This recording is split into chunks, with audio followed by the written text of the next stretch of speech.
Good evening. Welcome to the Westtown Township Board of Supervisors Workshop for May 4th, 2026. First up for tonight is the joint meeting with the Planning Commission and the Board of Supervisors.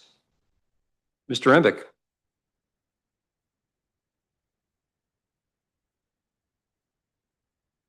Don't forget that button, please. Good evening again.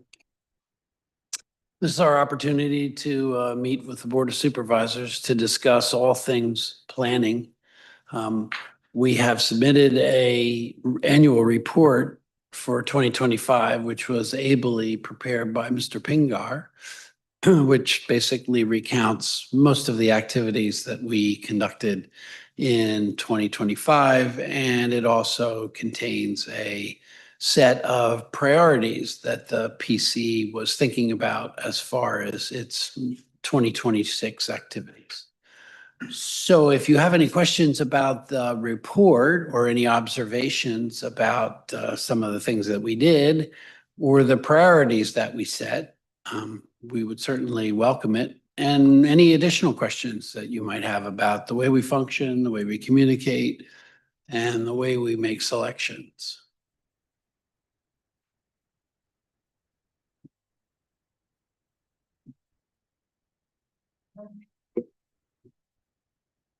Otherwise, it'd be a pretty short meeting. The only question I have, Jack, is the flexible development review. And I think everybody agrees our current ordinance for that is needs to go. But what are we to replace it with? Do we have any inkling of where you want to go? The Planning Commission has been reviewing various options. We hope to get some more information from the Chester County Planning Commission about their thoughts. They did appear before the Planning Commission in 2025 to basically critique our existing ordinance. And the bottom line there is we gave up, we were too generous with units and too stingy with open space. Right. So we're going to work on tweaking it, but our recommendation for many months was that you get rid of the existing flexible development. And there was an draft ordinance produced, and we'll work on something to replace it. If you do that, however, all development that is applicable in these residential districts to which the flexible development regulations are applicable would basically be done under the existing residential development standards. There would be no cluster or no open space preservation type attributes until we do something. And Jack, I want to just point out when we were doing the ordinance, to your point, where we went through to find any reference to flex design. I hope we didn't miss anything, but please double check us on that, because as we started doing the ordinance, it wasn't like you can just get rid of that article. It was referred to in the AC district, the R1, all those different places. So I appreciate double check. Milla made an itemized list of all the places where it appeared, and therefore if you choose to eliminate it, you'd have to eliminate those references as well. But correct me if I'm wrong, but it really only applies to AC, right? I believe so. It's Yeah. R1 is R1 as well. R1 Yeah. and AC. Yeah, because it was I think it was in Article 5 and Article 6, if I remember correctly, at least. Yeah.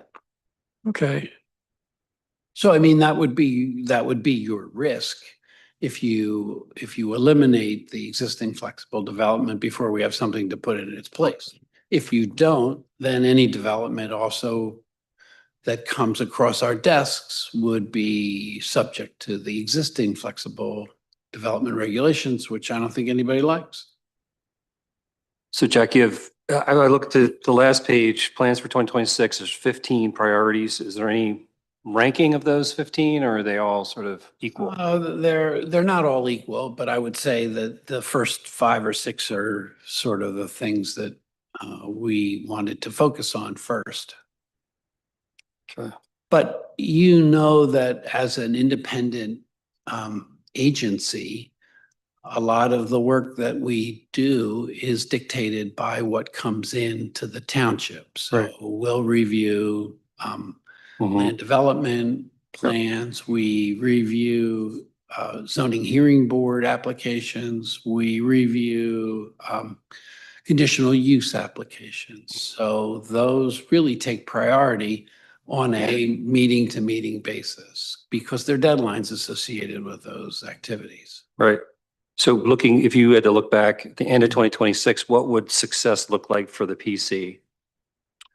What would success look like? I mean, if you've got 15 and you're focused on 6, is success getting 5 of those done?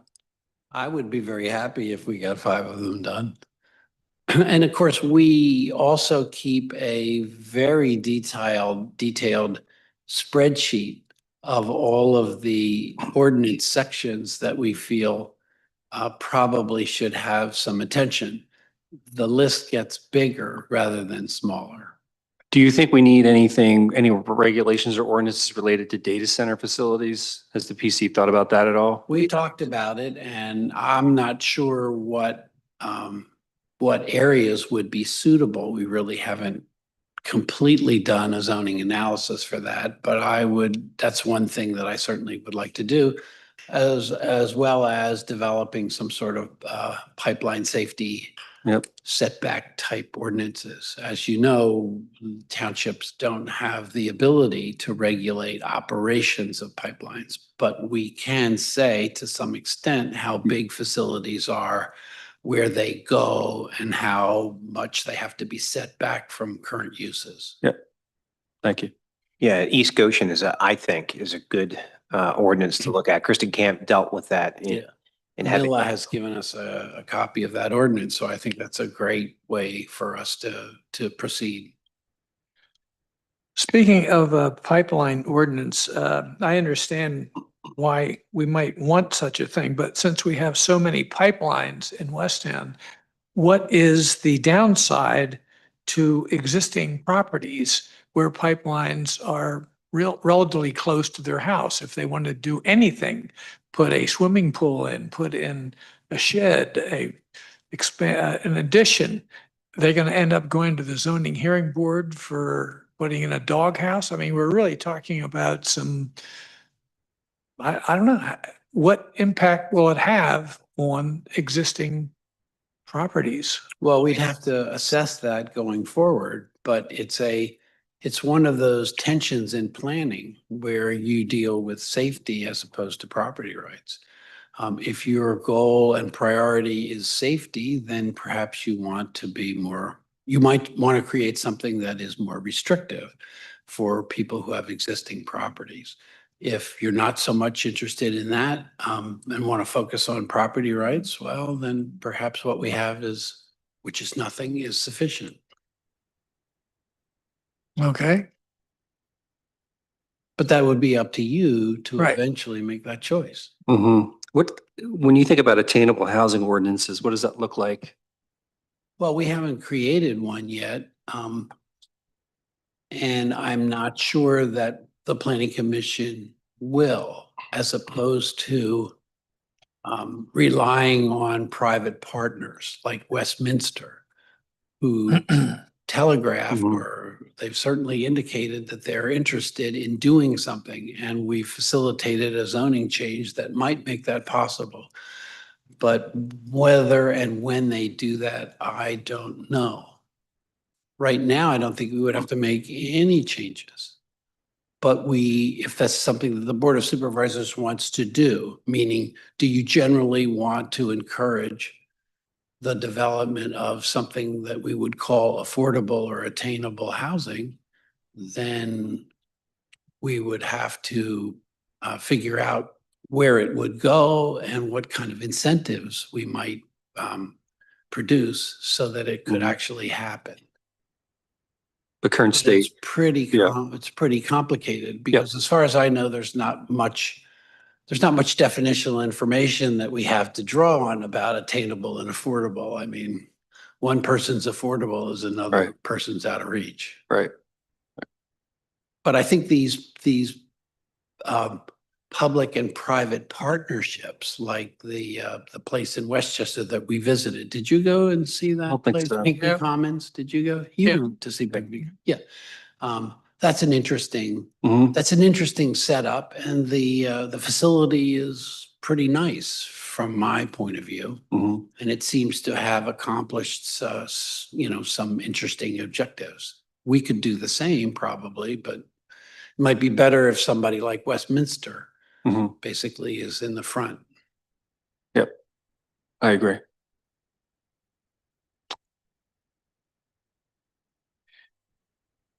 You mentioned storage regulations to include self-storage and other storage methods. Is that really an issue in Westtown? I'm not aware of. Well, when we talk about these kind of things, we try to anticipate problems. And we see that some people want to store vehicles on their property. Some people want to put those pods on their property. Oh, Some people want to store materials in the backyard, which perhaps are not suitable for long-term storage. So boats, I guess, boats, RV would, RV. right. So I think it's worthy, but I don't feel like it's at the top of our priority list. Others may differ. Of course, the planning commission operates more or less by consensus. So if that's something that other members of the planning commission want to advance on the priority scale, we'll do it. I believe the subject came up a couple years ago when we saw so many municipalities had self-storage facilities being Right. built. That's how it came in front of the planning commission for potential regulation change. But so far, there has not been any interest Right. in But Westtown. a self-storage facility would have to be in a C1 area, right? And Yes, and there's we have precious really little not of that. space. Hmm. Okay. Okay.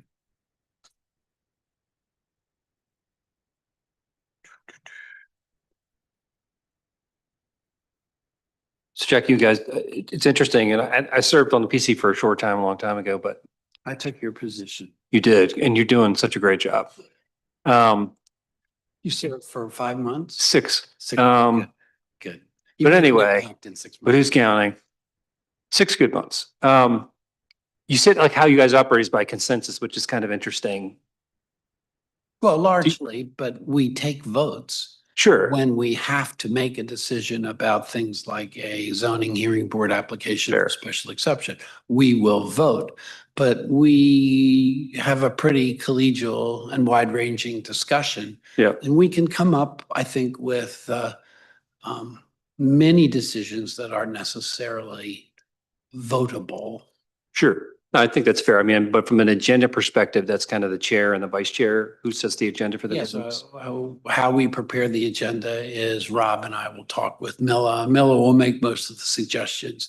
Okay. However, the other members of the PC have been advised many times that if there is an agenda item or a matter that they want to see addressed, all they have to do is talk to one of us and we'll accommodate them. Okay. I'm just trying to think about staying focused on those top 5 or 6 issues that you guys really want to stay focused on and not, because you do have your day job. To me, the day job is the hearings, the petitions, the things you mentioned. And these items seem to be more project focused. They can get lost if we're taking different, paths and Yeah. turns. And a lot of our progress depends on the time and effort that the staff can devote. For instance, we won't create an ordinance ourselves. I think that's out of our scope of authority. I mean, I've done it before, but I'm not the township's lawyer and I don't intend to be. So we need the staff to be able to come up with the first drafts of ideas, basically, that we might consider. And I think that works pretty well, except that for most of 2025, the staff did not have the bandwidth to proceed quickly. I think that because of the hires that you've made, the new employees that you've brought on, I think we're in a much better place now to make progress. Okay. And plus, everything that's been on that priority list is very complex subject matter, like pipeline ordinance. So that was a part in response to Stonecroft land development, attainable housing that the Planning Commission explored last year with the Chester County Planning Commission and Conservation Design. They're not easy items like swimming pools. Right.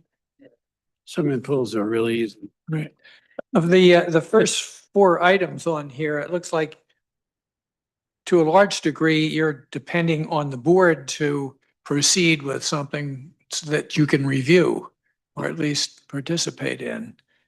Am I reading that correctly? I mean, Well, not necessarily. I mean, look, let's go down through the 4 items. Darlington Inn, we've talked about that. Right. We've made some recommendations. The property's been subdivided, so, right, you know, there's not that much more, I think, that we do Right. unless the Board of Supervisors has some ideas about how you want to preserve that historic property. right, Flexible development, I mean, conservation design, we're sort of working on that.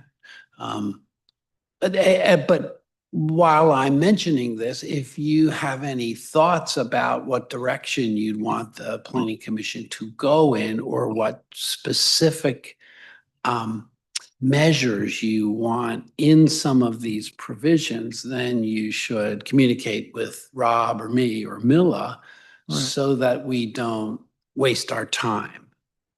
You know, we might propose something to you that you find unacceptable, and I prefer not to spend a whole lot of the commission's time doing that if you don't have an appetite for the direction that we think is appropriate from a planning standpoint. Because you have to govern, we just recommend. okay. Review changes to historic preservation, well, we're waiting. Someday we'll see it, maybe. Right. Okay. Review the comprehensive plan. We have been doing that because we needed to do that in connection with the zoning changes that have been proposed. We didn't do a comprehensive review of the comprehensive plan, but we did review various sections that were implicated by the proposed changes to the existing zoning ordinance and the zoning districts. Okay. One item I don't entirely understand is consider revisions to assessment criteria, i.e. traffic impact. What assessment criteria?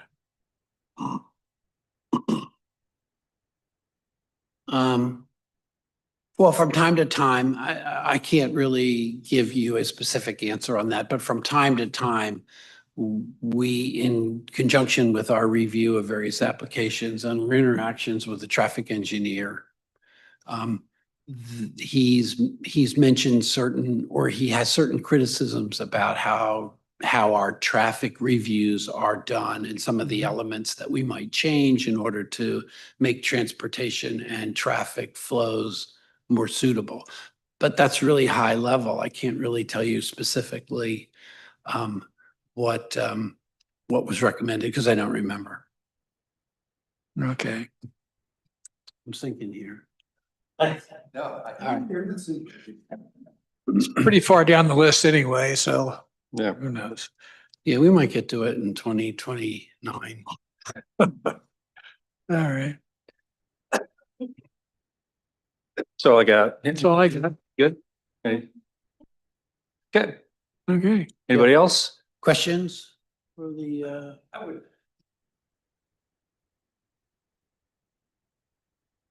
This is a personal plea. I was involved in the master plan effort for the parks. Mhm. And I think some of the things that, I mean, the way it's been done so far is very encouraging. The results up there, I think now there's a pretty spectacular facility. Mhm. But I also think a lot of the stuff that's been done in the park, like the trails, and some of the proposed cleanup, I think that stuff is really good too and really important. But the measure of the success, I think, is how the facilities get utilized by the citizens. And if you have ever gone over to East Goshen's Park, just about any day of the week you go there, and there's north of 50 cars. And because I've done this, when we were going through this process, I went and sort of took a census with no scientific basis. Okay. It's just anecdotal. And I think most of the time, unless there's a sporting event going on, specific sporting event, if you go to Oakbourne Park, you will not see very many cars and you don't see that many citizens utilizing it. And one of the things that was put forth both in the comprehensive plan and in the master plan for the parks was to connect the park to neighborhoods. And the way we haven't done that. And there are neighborhoods nearby where there are lots of people and including kids. And I think that would enhance the parks and enhance the township. And the other reason I'm bringing this up is that when we talk about stuff like the ordinance for the pipelines or the flexible development, we spend a lot of time on that stuff and we do a lot of work, and it's good work and it's important work. But the citizens of the township don't see that stuff. That it doesn't mean anything to them unless they put in, as you said, the application for the pool and they find out they can't get it because the ordinance says you got to have this much clearance or buffer or whatever. But concrete things like the new tennis courts or the new basketball court, those are concrete things that the citizens see. And I think if we were to develop at least one or two pilot, I'll call them pathways, from neighborhoods to the park, that's something concrete that you guys can take credit for, okay? And because you should, as long as it's positively received when it's done. But I think it would be positively received. In all of our surveys that we did for the master plan, that we did for the comprehensive plan, overwhelmingly, citizens said they wanted better connections between neighborhoods and between the park and their neighborhoods. And I live in Pleasant Grove, and so I have Pleasant Grove Road between me and the park. And there is no safe way to get across that road. And I think, so like I said, this is a personal plea. I think this is a project that, yes, it could be very beneficial. I think it's the kind of thing that helps engage the township citizens and gets them on board with what the Board of Supervisors is doing. So I would personally like to see that be something that is undertaken by the Planning Commission and by the board. It probably needs some money spent for studies, but I know that I had spoken to Al about this, and I know that there are grants available for precisely this kind of thing because the Commonwealth is behind this kind of planning. So take it under consideration if you would. I would appreciate it. Sure. Sure. Thanks, Tom. Can I just share something really quick? We had 100, I think it was 100 people at the story time this morning. So I did. Thank you, because I meant to mention that I've been very impressed with what the Parks and Rec people have done to create interest in the park. They've been creative. There's plenty of different programs that we didn't used to have, and that kind of stuff is fantastic. And this, I think, goes hand in hand with that. So, yeah. Thank you. But one thing, Tom, going back just maybe 6 or 7 months, this subject came up in a discussion with the police, actually with the traffic unit, because we were talking to them about safe ways for people from Pleasant Grove getting over there. And that seems to be a concern of theirs. They didn't seem to think there were very many good options. Now, I don't know exactly what sort of study would be needed to make that assessment different, but I know on the south side of Pleasant Grove Road, a lot of that is private property. So then you run into, if you want to put trails or something like that in there, you run into that problem. So, I mean, it's not just, we don't want to do it. Oh, I know. I understand. There are some obvious barriers to getting something accomplished. Yeah, but, and there are, but I think that makes it that much more important that Right. we make a concerted effort and put the effort into it and get Right. behind it. So, thanks. Thanks, Tom. Other planning commissioners have questions for the board of supervisors?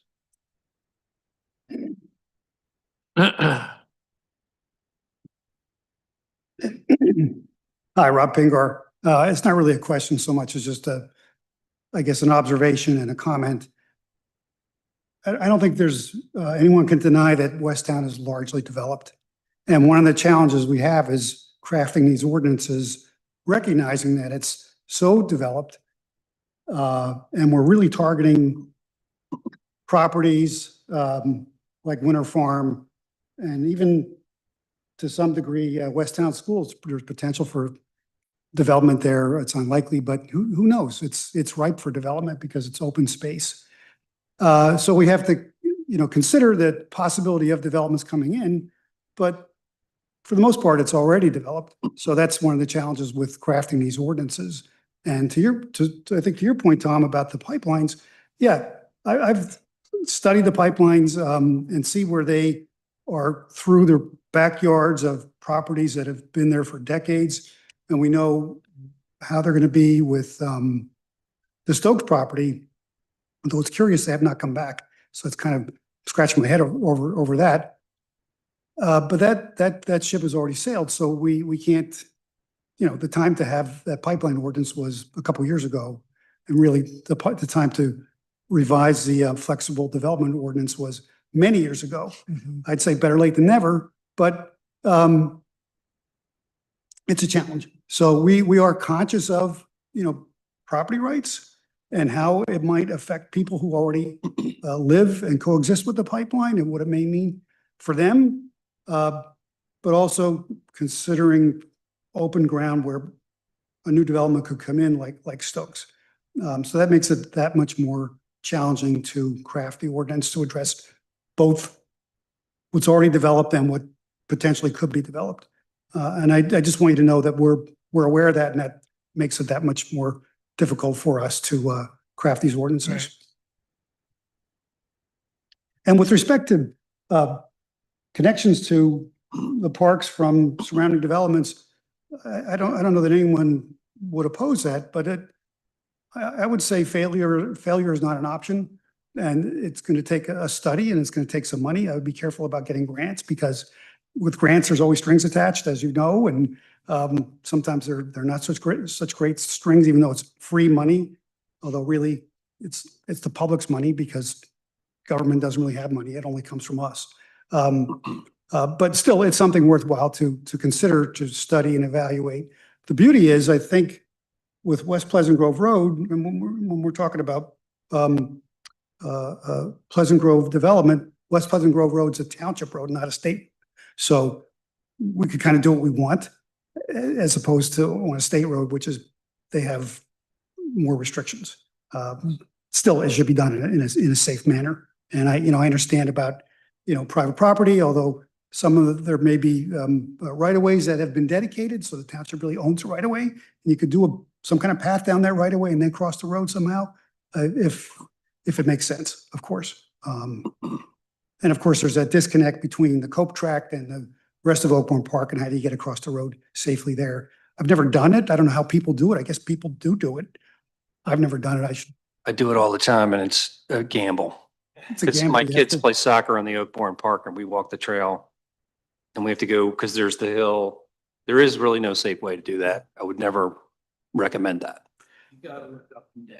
Yeah, and I would say to that, and I hate to always use East Goshen as an example, but they're a little more developed than us in a lot of ways. If they could do it on Paoli Pike, we could do it on Concord Road somehow, some way. Yeah, you got to just bring it down closer into. Yeah. the entrance. And keep in mind, they didn't finish their trail, which got very controversial with the way that went as well. As an East Goshen resident, It was controversial. very, because the Hicks property would not give them what they needed, and so they moved to condemn, and the condemnation got very political, and then that actually never ended up finalizing it. So it stops at the intersection of 352 and Paley Pike when it was supposed to go all the way down to Price Parks and the high school, and the middle school. You're talking about the path that parallels, That's correct, Paley Pike. right? Yeah, I was more referring to the crossing where the. So as a guy who takes that one too, even with the flags and everything else, because it's at the hump, Mhm. it is terrifying Yeah. still to cross the street there. Anyway, any questions for me? No, I mean, I could stand up here and talk for hours, I guess. So can everybody else. No, you you know, could. we're looking, we're like Jack said, we're looking for your feedback and the bullets are kind of a wish list. And we'll take them one at a time, of course, with your approval. Thanks, Rob. thank you. Any other questions for the board of supervisors? Okay, so would you offer to rate the planning commission's performance in 2025? Four levels. Jody first. Go ahead, Jody. We'll decide the levels, Jack. A through F. Well, maybe we'll collegially decide. Always. Goes without saying. I mean, I was really impressed with all that you've accomplished in 2025. I thought it was pretty amazing. And that's Meet- with, Meets expectation. yeah, Yeah, pretty much. just. I'd say meets. Good job. Right. Okay, Well done. is there anything about you, Mr. I Foster? was going to say, I think you're a model of organization that our other commissions can follow. Here, here. There you The bar is a little bit. It's a high.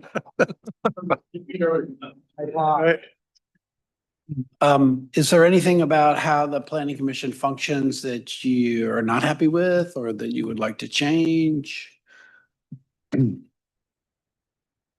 No, I think we talked about just staying focused on those key issues. And, Yeah. I think if the team decides, hey, these are the priorities, then we execute to those.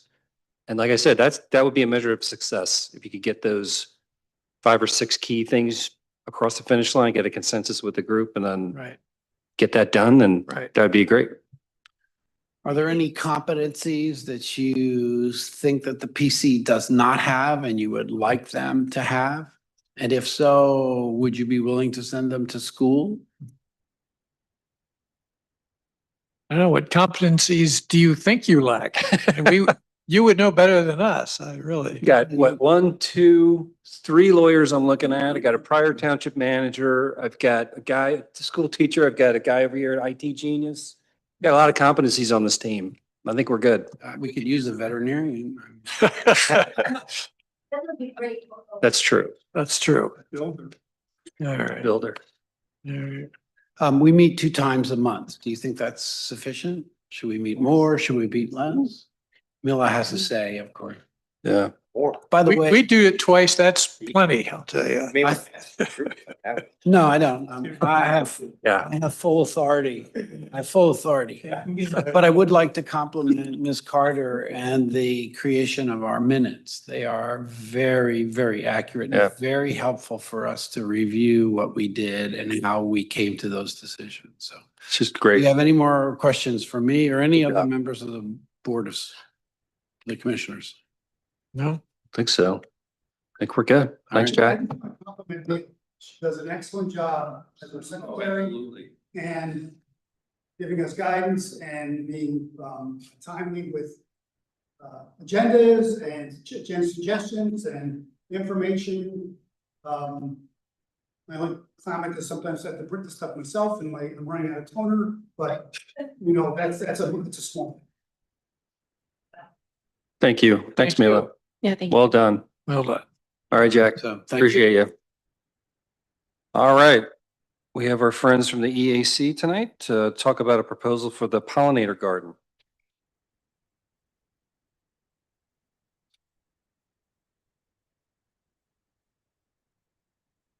You have the copies of what I sent over to Mila, right? Yep. Okay. So in conjunction with Birdtown and with considerable help from Allison Deba's, Joe's wife, who chose the plants selection. We're giving you this proposal based on two separate locations, both here at the administration complex. The larger of the two would be on this wall over here, just to the north of the main entrance, where the flagpole is. And it would encompass removing 17 barberry bushes, which is quite an investment, but they are still classified as an invasive species.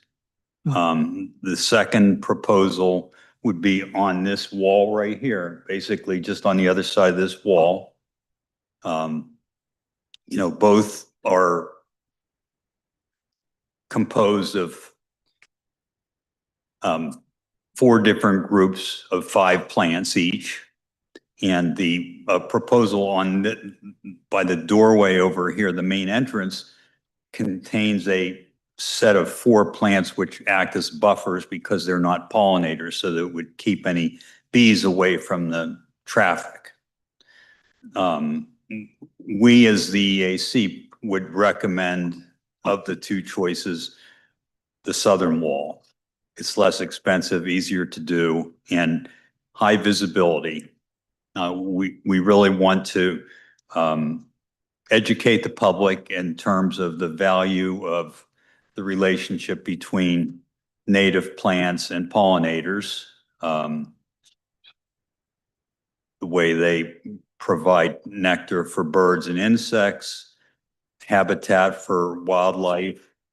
They reduce the prevalence of invasive plants, and the native plants themselves have extensive root systems compared to your other plants, which basically provides greater stormwater protection. So all of those things are something that we would put on a QR code on an interpretive sign, and have people be able to scan it and, you know, learn more about it. And this south wall, Joe and I feel like it's high traffic, but yet you don't have to walk by it, but you can see it as you drive through. So it creates some interest. The existence of the stone wall creates a little bit of a barrier for deer because it's about 18 or 20 inches tall. So and we do have a possibility of putting a wire fencing if need be to keep the deer away, but we would like not to try with that at first. It's not built into the budget. So Joe is going to go over the budget, costs, and everything associated. Before I go over any budget topics, I just think that this is a great example of keeping some momentum going on the heels of the tree care workshop and the tree planting that we just did the last 2 weekends here. So we're trying to keep some momentum going here. We've struggled, as you guys know, with getting a following to support the EAC. So this would be a great example to keep it going. The budget's really self-explanatory. I mean, the budget for the project out front is double, perhaps, just about double the side project. But the main cost out front is to bring a backhoe or a bobcat out here to assist getting rid of all the barberries that are out there. And then we're going to have to import some soil to fill in some of the voids that'd be left behind by those. But, you know, I think we've covered just about everything you can think of cost-wise on both of these budgets. So I don't know if you guys have had a chance to look at this and already have some questions or have any feedback. The other thing that Ray may not have mentioned, but is in the proposal, is that if the Board of Supervisors was interested in putting a pollinator garden in another section of the township in another open space, we're certainly open to that. It would only be a tweak to do that. So I don't think that would be, there would be no objection to that, certainly from the EAC. So I think that this would be a great project to keep some positivity going with the EAC in the community. And another educational opportunity. What sort of maintenance is involved with particularly the south side over here? I mean, We're expecting it to be at least 2 times a year, you know, a spring cleaning or weeding and a fall. And we would lead that with with hopefully with volunteers, okay, not just EAC members. right, okay. So the budget doesn't have labor. I'm assuming you guys would do it? You guys would Excuse me? do, the budget doesn't have a labor cost. You guys would do it? Yeah, we would plan on doing it with volunteers or with Okay. the EAC, yes. Okay. Okay. I forgot to mention one thing about the choice of the plants that Allison and I worked on was the fact that these plants are all native to the area that were present in 1776. We did some research, Oh, wow. and the idea that those plants have persisted through all different kinds of climate change, you know, different conditions is a testament to their durability. And it's something also that it's possible that we could submit a grant proposal to the America 250. I mean, I'm not saying we have to, and certainly we would like to help Mila make the application to decrease the workload on her if possible, but just a thought. Sure, you know. why not? Does this include interpretive signage of the budget? Yeah. Yeah. It does, okay. $750, Okay. $750. Oh, I love the Oh, black okay. eyed Susan. It's a small interpretive signage. You're just thinking about little signs? Yes, something pretty simple, almost like a campaign sign.